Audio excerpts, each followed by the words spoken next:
firman Tuhan tertulis di sana supaya kita tidak keliru. Alkitab adalah firman Tuhan yang tertulis untuk kita. Yakobus 1, 23, 24. Saya bacakan demikian.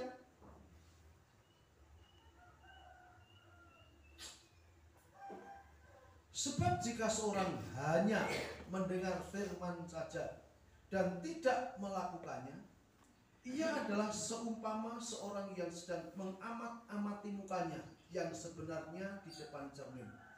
Baru saja ia memandang dirinya, ia sudah pergi atau ia segera lupa bagaimana rupanya.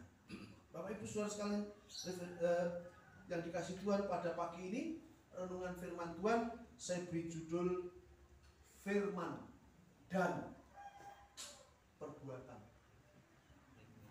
Yang kita baca bagian dari apa yang diungkapkan mengenai firman dan perbuatan ini. Kalau seseorang hanya mendengarkan saja firman Tuhan itu,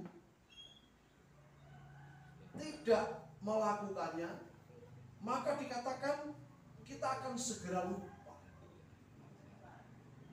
Karena memang kemampuan manusia untuk menangkap sesuatu yang didengar itu tidak mudah, tidak gampang, tidak bisa 100%.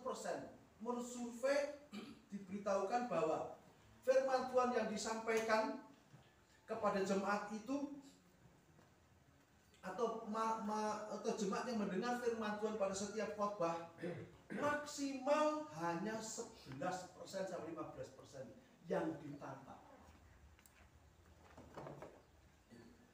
Jadi firman itu yang disampaikan dalam khotbah, meskipun gobios seperti apa gitu yang menyampaikannya, tetapi maksimalnya 15%. Lebih daripada itu, apa yang didengarkan, apa yang disampaikan itu adalah terbang kemana, tidak tahu. Apakah itu terbang karena kita tidak mendengar dengan antusias? Apakah firman itu terbang karena di dalam diri kita, dalam pikiran kita masih ada banyak hal yang kita pikirkan, belum kita kosongkan. Sehingga yang kita dengar karena pikiran kita sepenuh, kita nggak bisa menangkap. Saya tidak tahu pagi hari ini dengan posisi mana kita datang kepada Tuhan. Apakah kita datang dengan pikiran yang sudah kita kosongkan dengan niat dari rumah bahwa hari ini saya akan beribadah, saya akan mendengar firman Tuhan, saya akan melakukan firman Tuhan, ataukah mungkin saudara-saudara datang timbang nganggur. Jadi pikirannya masih penuh ada di sana. Masih berpikir A, B, C dan seterusnya. Masih berpikir tentang si A, si B dan seterusnya. Tetapi pagi ini Bapak Ibu Saudara, firman Tuhan mengingatkan, jika seorang hanya mendengar firman saja dan tidak melakukannya, ia seumpama orang yang sedang mengamati dirinya dalam cermin. Ya, setiap hari kita bercermin. Para wanita bangun tidur ke cermin. Para pria pun sama, meskipun tidak ke cermin, tapi begitu bangun tidur, paling tidak dia akan usap rambutnya. Pak Nur terlalu banyak ngusapin ini nganten-nganten. Ya. Lalu memperhatikan passion hidupnya seperti apa, gitu ya. Kalau dia sedang menyandang, saya kadang melihat kalau di luar negeri itu loh, orang-orang yang kerja di luar itu, orang Indonesia kerja di luar negeri. Kalau mereka ke ladang panen sesuatu, yang saya heran mereka pakaiannya rapi. Pakai jaket, pakai sepatu, kadang-kadang pakai topi, tetapi bekerja di luar negeri sebagai petani. Dan itu ada rapi seperti itu. Berarti kan apa bedanya dengan Indonesia? Kalau di Indonesia orang panen atau orang pergi ke ladang itu pakaian seminim-minimnya. Nek perlu jaket kulit sing ora tuku sing digawe. Ya toh? Kalau tak pakai pakaian juga pakaian seadanya. Pakai sepatu itu hanya Pak Pus zaman biyen waktu pergi ke ladangnya Mbak sana lalu mikul sesuatu karena tidak izin. Ya, kalau yang ke sana pakai sepatu, pakai ini gitu ya. Zaman biyen kan begitu. Karena pakai sepatu melayu dalane isih gerasaan semua nek malam-malam. Bapak Ibu, firman Tuhan disampaikan kepada kita bagian pertama itu adalah kita hidup kita seperti orang bercermin apabila kita datang kepada Tuhan dalam hidup kita. Dan kita akan melihat ayat berikutnya di dalam kitab Roma pasal 12 ayat 1 dan 2. Ada bagian firman Allah yang kita renungkan pada kesempatan ini.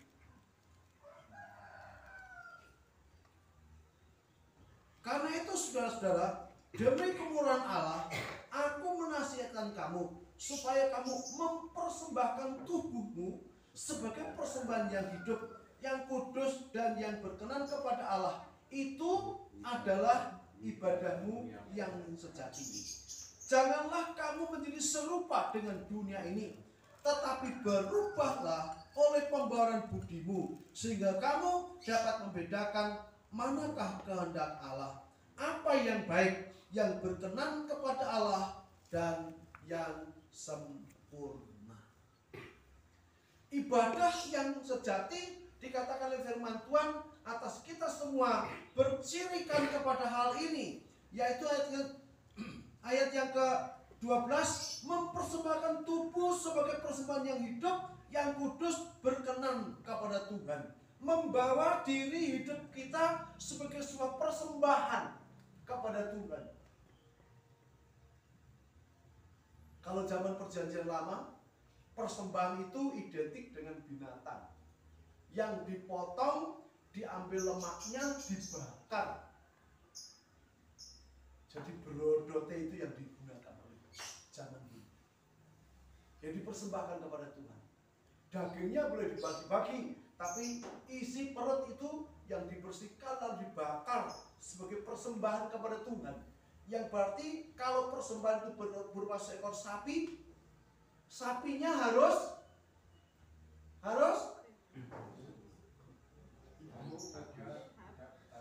itu syaratnya Pak, disembelih dulu, dibunuh, ya toh?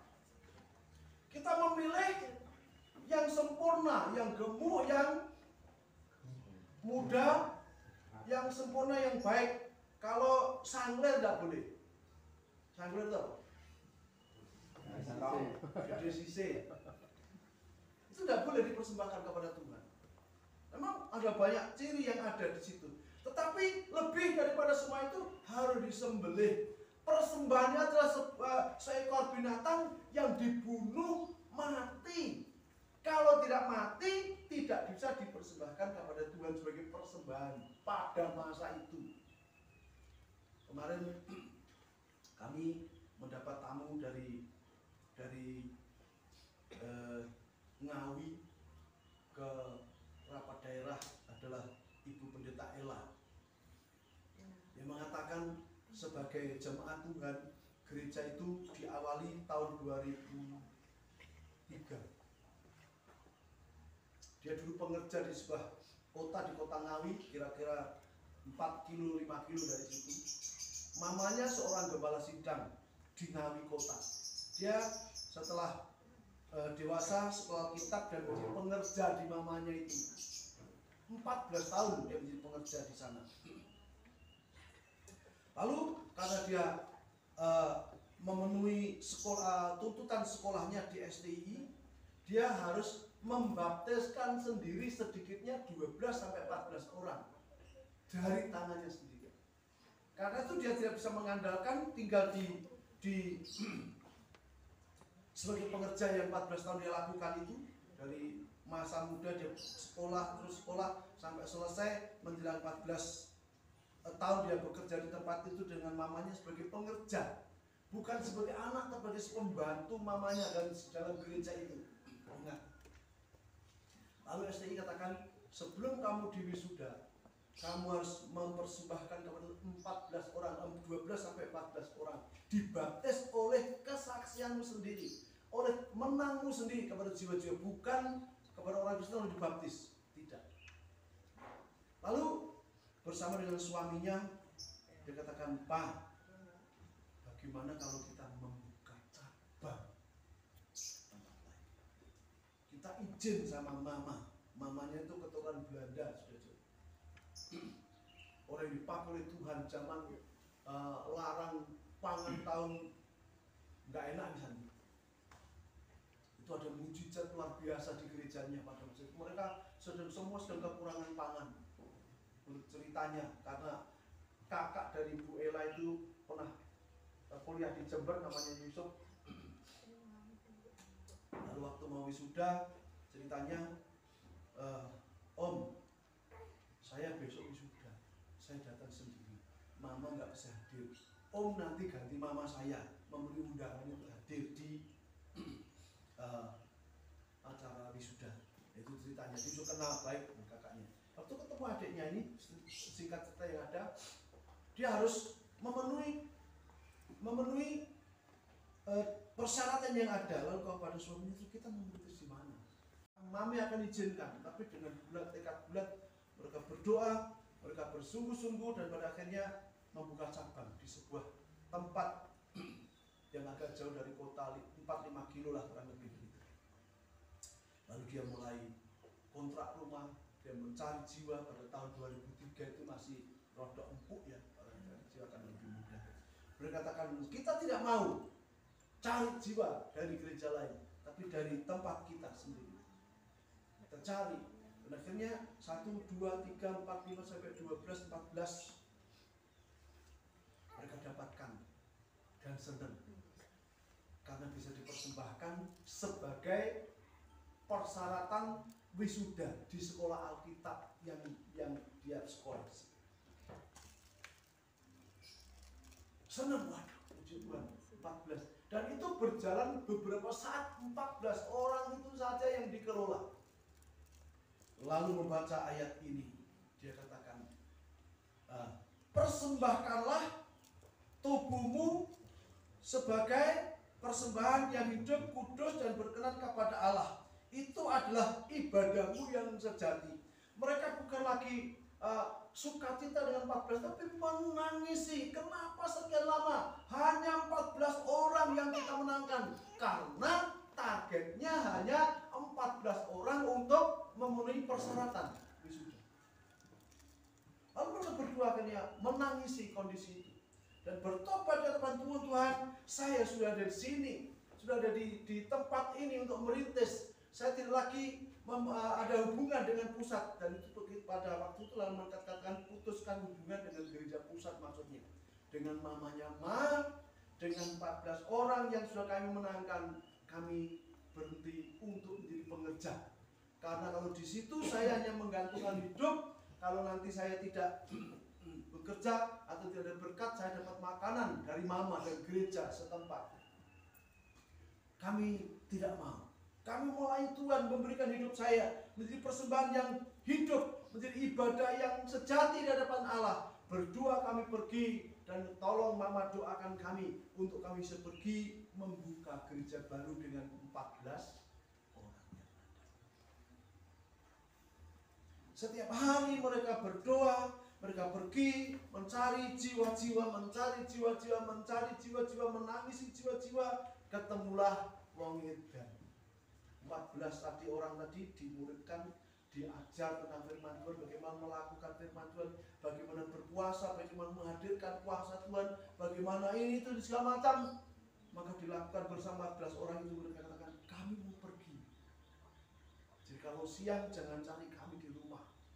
Satu ke sana, satu ke sana, satu ke sana, satu ke sana, dan seterusnya. Sehingga ceritanya yang laki punya kekhususan dalam dirinya untuk mencari jiwa. Yang istrinya pada akhirnya berkehendak, saya bukan berkehendak tetapi merasa Tuhan, saya gembala, suamiku penginjil. Sehingga daripada kalau orang nyari dia, masa itu masih sedikit, masih begitu sederhana.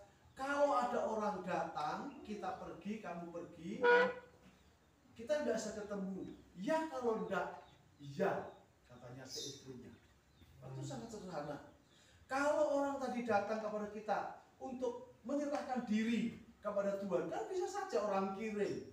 Atau tunggu kamu pergi untuk memberitakan Injil, menangkan jiwa untuk datang ke sini. Nanti kamu pergi, di rumah tidak ada yang merawat jiwa-jiwa itu. Sehingga istrinya katakan, aku gembala, berjiwa gembala. Saya akan berdoa, saya akan melayani, akan memuridkan orang. Sementara kamu pergi bawa jiwa-jiwa yang lain datang. Terus bagi tugas dengan doa. Setiap pagi mereka gandeng tangan. Setelah melakukan segala aktivitas mereka gandeng tangan melakukan. Di rumah kami lakukan persiapan untuk pekerjaan Tuhan, dan Tuhan akan kirim kamu pergi cari jiwa, ketemu orang gila. Tadi saya katakan orang gila itu ngetut nih saja sama Mas Bambang, ngetut Mas Bambang. Akhirnya sepanjang hari kok ngetutnya apa yang ngetut di situ, ditutnya mau ngedan ya? Pernah ditut mau ngedan? Enggak pernah, puji Tuhan. Pernah sudah kering gini apa ini? Ya kalau nggak dibabat. Beberapa hari yang lalu saya di depan rumah ada orang lira-liri pakai pakaian tentara, pakai celurit gede di sini, dan sini pakai pecok, pakai udeng-udeng. Waduh, dia latihan perang. Karena pakai celurit, pakai kampak, latihan perang.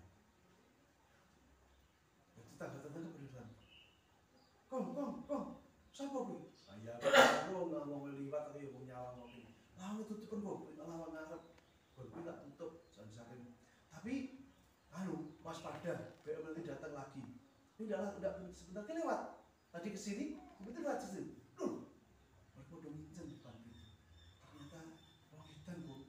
Iya wes wangitan. Sebentar lewat lagi. Loh, sehari itu 3-4 kali wirawiri itu. Jangan-jangan dia bukan orang edan, tetapi intel yang sedang menyamar. Kan banyak orang yang seperti itu kan. Kalau itu kita lepaskan kembali. Itu karena orang edan dianggap orang edan wirawiri, banyak orang takut. Lalu mereka ada yang datang, ada yang telepon, kong siapa? Kita mesti waspada, ya wis lah waspada, ya waspada. Ojo omong nek krungu wong marah. Nah orang seperti itu ngetutnya yang nama Mas Bambang itu. Akhirnya Mas Bambang ngalih tuh. Ada orang Jawa juga ngalih. Betul ngetut nih. Akhirnya dia wis pulang saja. Sial aku. Sedino ditutne wong. Wong edan ngetut nih omah. Diusir tidak mau. Dia datang ke tempat Tuhan, dia bertanya, kenapa? Lalu tanya kepada Tuhan, apa yang harus kulakukan? Sembuhkan orang gila ini. Itu kisah pertama. Mereka berseru-seru Tuhan, piye caranya obatnya, jamunya apa, pilih apa sih harus dibawa untuk menyembuhkan orang itu. Ternyata obatnya DOA. Bergumul dan akhirnya kepada orang itu, dan dalam nama Yesus sembuhlah kau, dalam nama Tuhan Yesus sembuhlah kau, dalam nama Tuhan Yesus. Suami istri mendoakan orang itu, dan orang itu akhirnya sadar.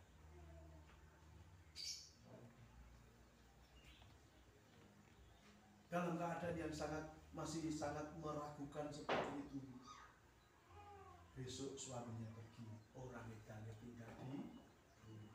Istri kasih tahu, Pak, piye ki kok nek terjadi apa-apa dengan saya karena wong edan wong lanang, sampai lunga lu kan wis permintaanmu. Halo, permintaanmu kan itu. Aku pergi, kamu di rumah menggembalakan. Sing enek wong. Sudah bekas hari itu karena kemarin didoakan oleh sembuh, tapi ya masih. Akhirnya malam itu sebelum suaminya pergi disuruh mandi, dikasih pakaian, tapi wong edan. Istrinya menganggap dia seperti apa? Apa sebagai orang gila? Atau sebagai jemaat yang baru? Atau jiwa yang baru? Atau sebagai orang yang sudah ditobatkan? Makanya peran dari Bu Ella itu waktu ngobrol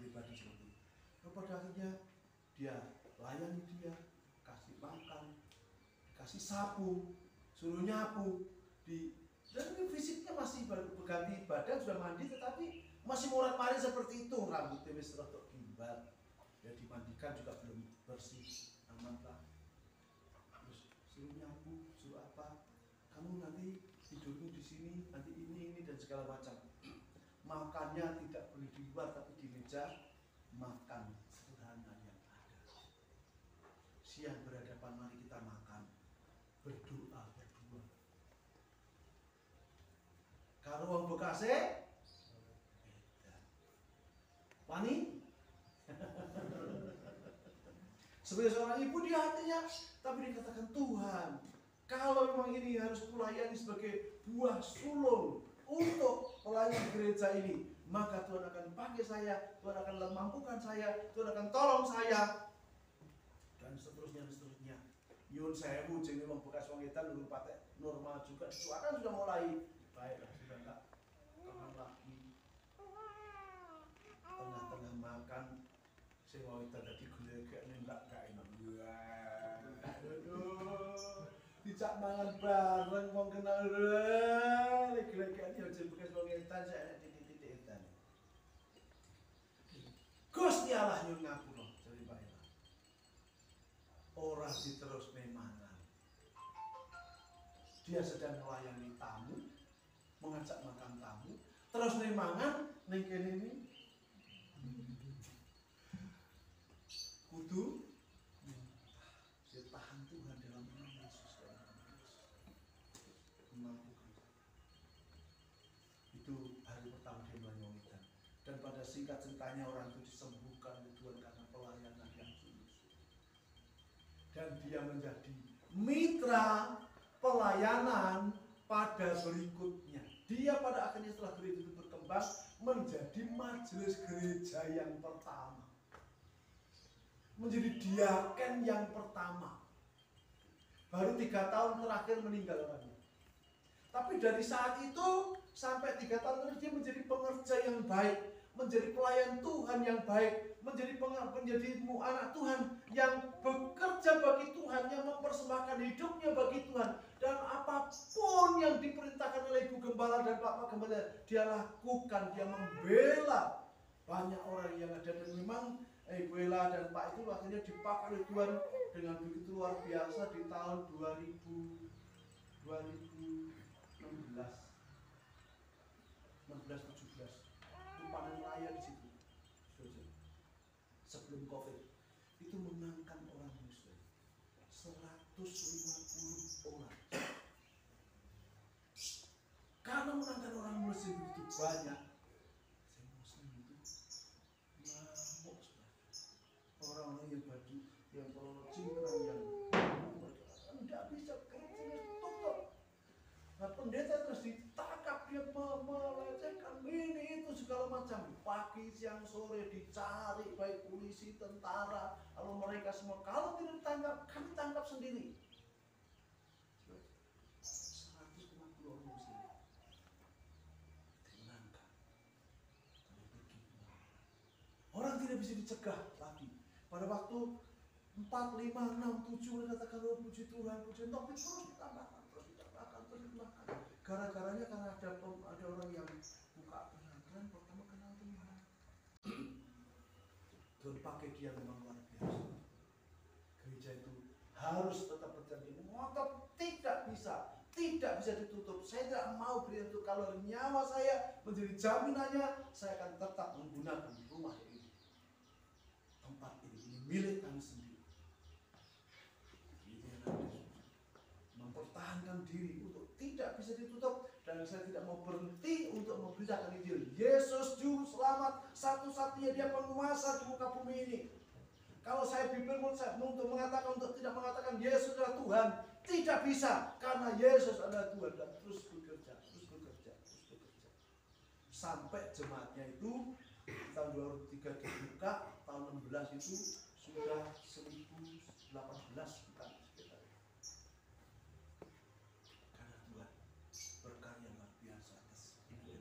Lewat konsel, lewat pemuritan, lewat konsel, lewat pemuritan dan seterusnya.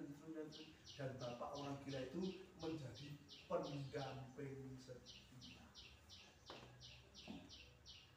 COVID, akhirnya tidak bisa bersekutu, ini itu dan segala macam, bla bla bla bla bla bla bla, berkurang sekarang tinggal sekitar 800 orang, tinggal 800.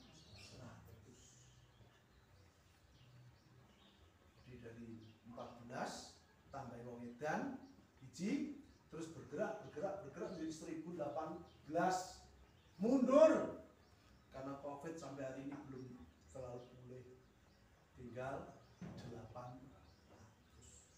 Jadi orang mundur itu sesuatu yang biasa apabila kita sikapi dengan baik dan benar dan tidak memberatkan, tidak menimbulkan hal-hal yang ada atas kita. Kita balik kepada firman Tuhan. Jangan kamu jadi serupa dengan dunia ini, tetapi hendaklah apa dikatakan? Berubahlah oleh pembaharuan budimu sehingga kamu dapat membedakan manakah kehendak Allah, apa yang baik, yang berkenan kepada Allah dan yang sempurna. Dapat karena hubungan dengan Tuhan sudah diperbaiki, hidupnya dipersembahkan kepada Tuhan sebagai persembahan yang hidup kudus, kuduskan hidupnya, taruh seluruh hidupnya dengan sepenuh hati, dengan seluruh keadaan yang ada, maka dia bisa dikatakan membedakan apakah kehendak Allah yang baik, yang berkenan kepada Allah dan yang sempurna itu apa.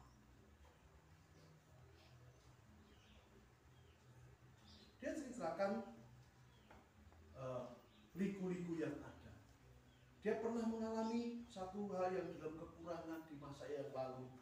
Kalau sekarang tidak kekurangan, sekarang sudah tanah-tanah di pinggir Bali semua. Karena di depan gereja itu ada parkir, karena begitu meledak Pak, pada masa-masa mulai itu komsel-komsel bukan hanya dari desa itu di desa. Kalau dari kota itu kira-kira sebelum Garum lah ya. Kalau dari kita, karena Ngawi kan tidak gede kotanya. Itu lain-lain itu tidak di apa namanya, tidak disewa sih. Karena pemimpin komselnya itu di situ, sopir-sopir lain itu pada hari Minggu mereka bawa, ayo Minggu besok kita ibadah dulu ya sak komsel itu. Nyopir-nyopiri dewe dibawa apa namanya, anggota komselnya dibawa ke gereja. Yang sana juga sampai 30-35 lain itu nek Minggu nggak operasi yang bawah, yang pagi. Semua ke gereja itu. Sehingga kalau misalnya lain itu warnanya kuning, nek dino Minggu itu kuningnya ning kampung kabeh. Parkir nggak ada tempat. Yang pertama dimarah-marah tonggone, oh ini. Akhirnya itu jadi beli. Duitnya mana? Ya cek mas yang mbok kantong itu loh. Hanya itu dibeli. Waktu itu masih 14 juta gitu. Orang-orang ini wis ini karena untuk parkir sendiri. Urunan. Dibeli. Sampingnya dibeli. Akhirnya sekarang gereja itu terbangun luar biasa. Tidak ada pagar. Supaya menyatu dengan masyarakat. Menyambung dengan masyarakat. Kita itu diutus dengan masyarakat. Jangan tembok tinggi lalu kita tidak kenal dengan tetangga kita. Kita harus terus menyatu. Itu sebabnya di tahun ini kita merancangkan, kemarin kita omong-omong itu adalah dua hal yang ada. Yang pertama, kebiasaan kita kemarin tahun lalu kita membangun bakti sosial kepada tetangga-tetangga, kita tetap akan lakukan lagi. Amin. Itu bukan pemborosan, tapi itu bagian benih yang harus kita tabur nyambung. Agustus kita mencoba untuk memulai lagi. Nanti bukan kita yang memperkasih, kita rangkul kita lakukan lagi. Jadi jangan pemborosan ini itu jangan, bukan seperti itu. Nah, di dalam Perjanjian Baru, waktu Tuhan Yesus masih sugeng, masih hidup, Tuhan Yesus pergi ke rumah Maria dan Marta kakak adik. Pernah lihat, mendengar cerita itu, pernah dengar? Apa? Ya. Yang Marta begitu tahu Tuhan Yesus datang, dia sibuk melayani, berbuat ini itu, gawe teh, gawe kopi, apa-apalah mungkin goreng pohon atau apa ya waktu itu yang ada. Tapi yang tidak melayani Tuhan, sibuk seperti itu. Yang Maria duduk di kaki Yesus mendengar Tuhan. Bukan berarti melayani Tuhan dengan perbuatan secara fisik. Tetapi Marta ini yang sibuk-sibuk melayani itu baik dibutuhkan, karena Tuhan Yesus tamunya butuh minum, butuh makan pada masa itu, karena perjalanan jauh itu dibutuhkan. Yang tidak dibutuhkan, yang tidak diperlukan dari Marta itu kepada adiknya adalah mulutnya, sementara tangannya berbuat untuk Tuhan, tenaganya itu melayani Tuhan, mulutnya ngelak-ngelak nih A di E. Maido. Apakah hanya cukup maido? Mungkin rada, kalau rada brutal Marta mungkin dia bisa wah ini keteteran kayak gini. Sementara Maria tenang di kaki Yesus. Dampak dari keduanya itu mempraktekkan firman Tuhan. Yang satu dampaknya duniawi, pelayanan yang duniawi, menyakiti hati orang lain, ngelok-ngeloknya orang lain, maido orang lain, dampaknya orang lain menjadi tidak sejahtera karena perkataan sikap dari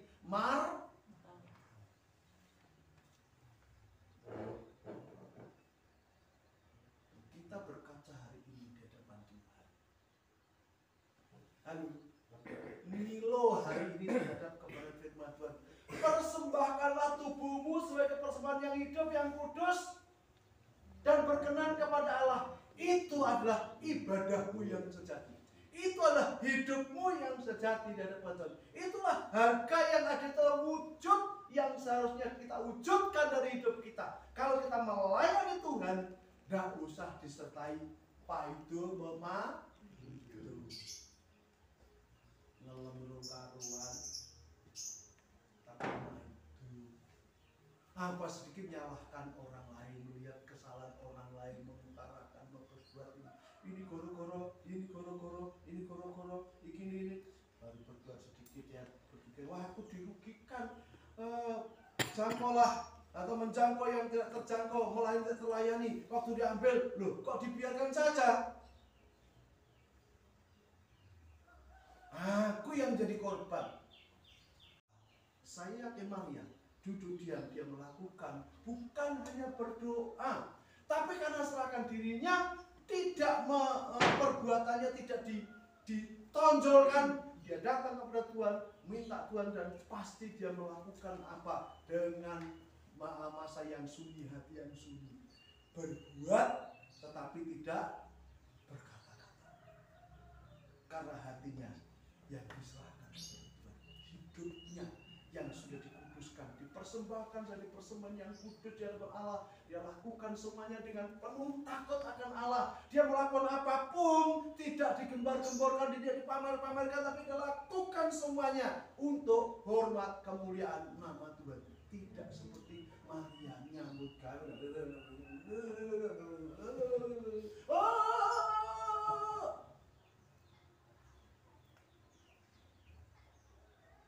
Seringkali kita merasa dalam hidup kita lakukan.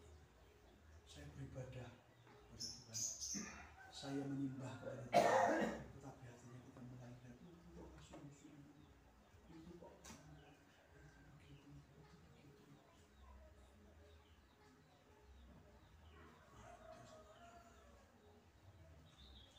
Hati kita tidak tulus di hadapan Allah, dan kita tidak dengan takut akan Allah mengucapkan semua. Cermin itu firman Tuhan, dan kita ada di sana. Apakah kita lupa kepada diri kita sendiri? Kita bercermin, siapa kita dan di mana kita? Kita perlu membenahi waktu kita bercermin. Kalau rambutnya kurang rapi, sudah. Kalau kerahnya menceng, dibetulkan. Dan seterusnya, kalau sesuatu yang kurang baik, dibetulkan. Tambahin sama sedikit. Tapi pada wujudnya, cermin itu untuk melihat siapa diri kita. Jangan pernah lupa, dan kita bawa kepada Tuhan kalau ada sesuatu yang kurang ini saya. Perbaiki.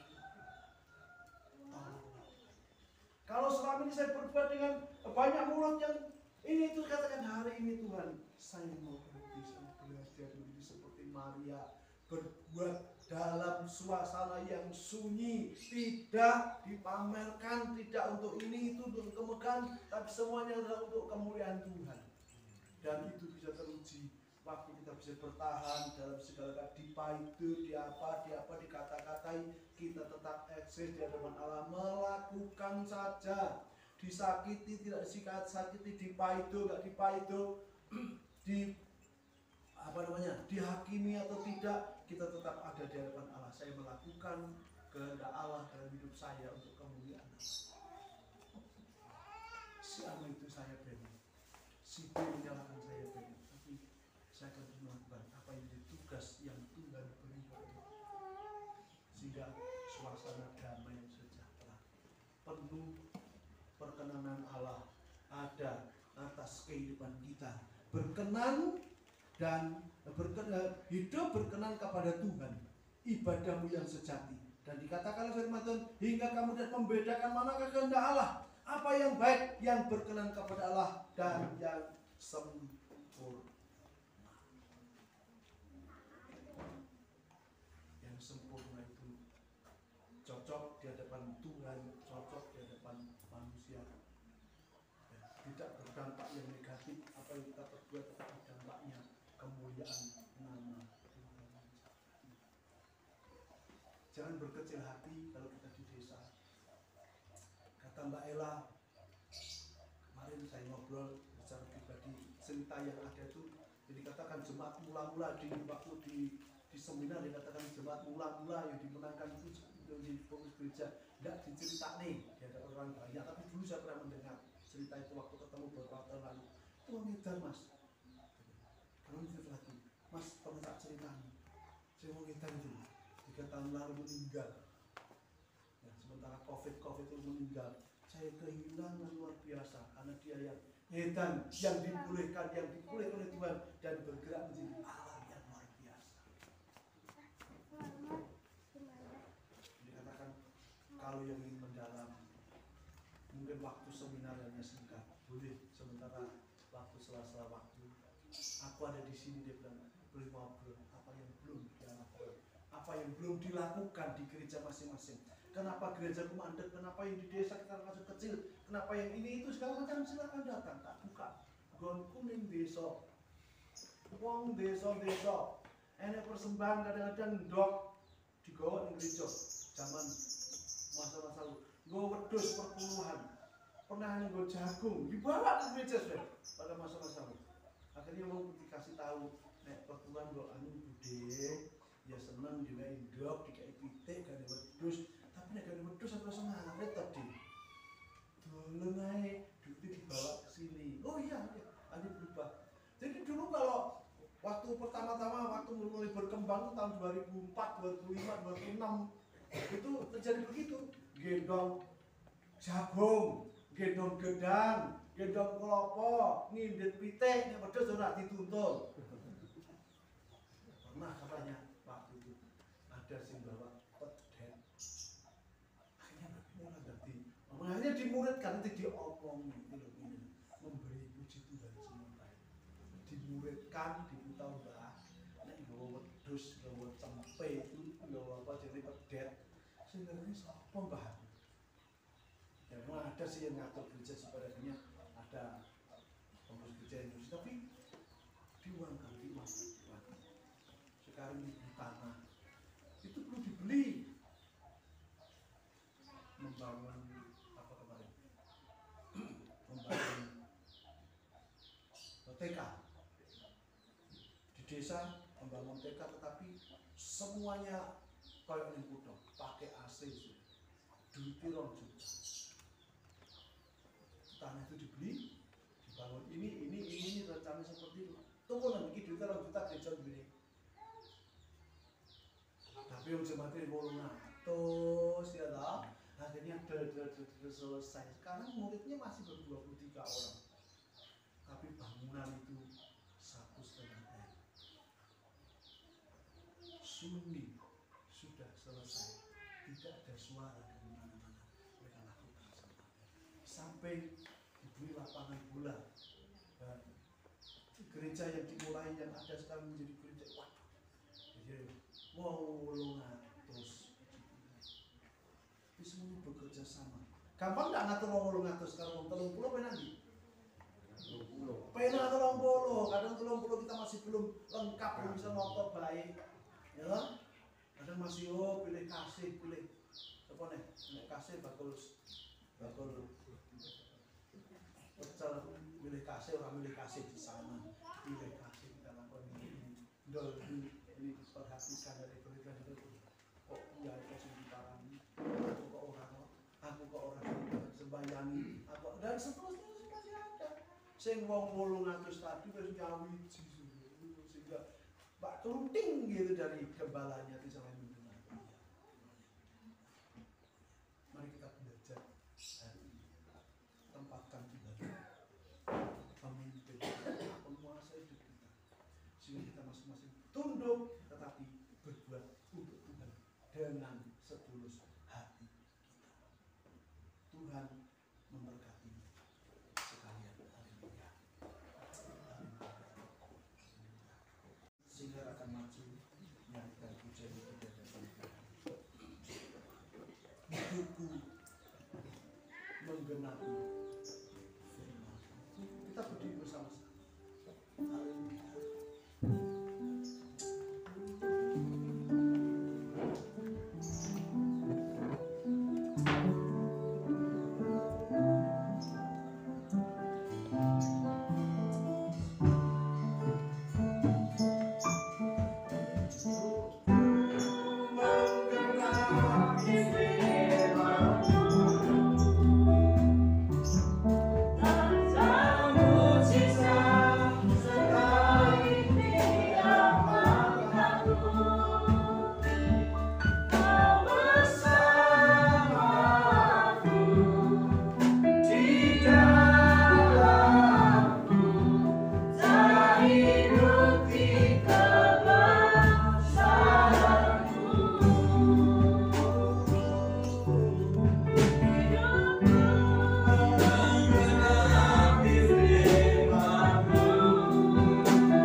Baik Tuhan, tolong kepada kami semua umat, baik hamba-Mu yang menyampaikan hari ini, kami semua yang mendengar kebenaran firman Tuhan, biar kaca itu tetap terbuka, firman-Mu tetap terbuka. Kami membawa diri kami, siapakah kami di hadapan Allah? Apakah kami pelayan-pelayan yang baik dan bicara, yang terkadang perkataan kami menyakiti orang lain, menghakimi orang lain, menyudutkan orang lain, yang berdampak tidak menjadi berkat kesatuan, kedamaian, kebersamaan, tapi bawa kami untuk lebih dan lebih untuk Dia kami Tuhan. Bicara pada kami, dan Kau hadir.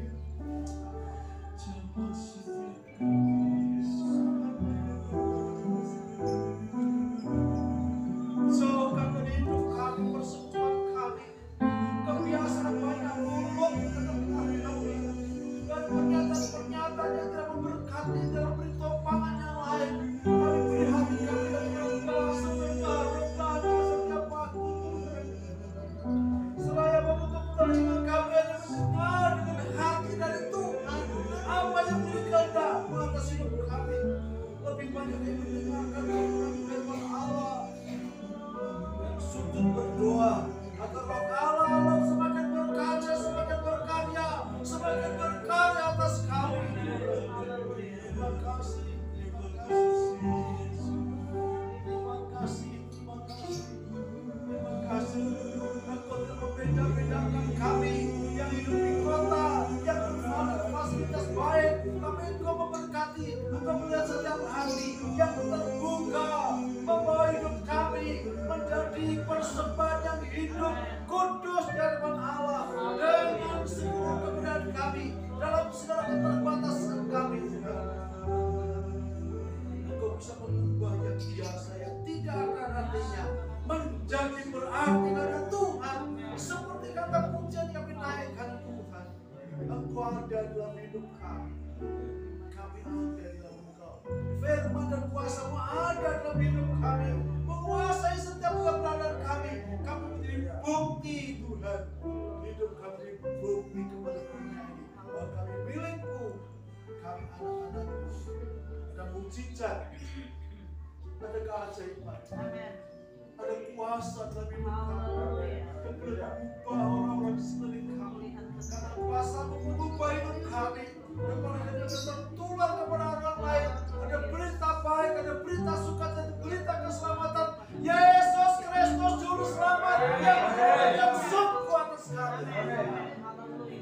Terima kasih Tuhan, kami sedang berkumpul, berbuat, membawa persembahan, membawa apapun yang ada di tengah kami, tidak sia-sia, tapi Tuhan tambahkan dengan jiwa-jiwa dan membantu hidup kami kebiasaan mengatakan Yesus Kristus Juru Selamat. Engkau telah mati untuk itu, Engkau telah korbankan untuk itu, dan Dia lebih baik menurut kami kemanapun kami berada. Jika mengatakan bahwa Yesus Kristus Tuhan yang hidup, yang menebus kebutuhan setiap orang di sekeliling kami, hanya Tuhan Yesus Kristus saja. Terima kasih Tuhan. Terima kasih Tuhan. Terima kasih.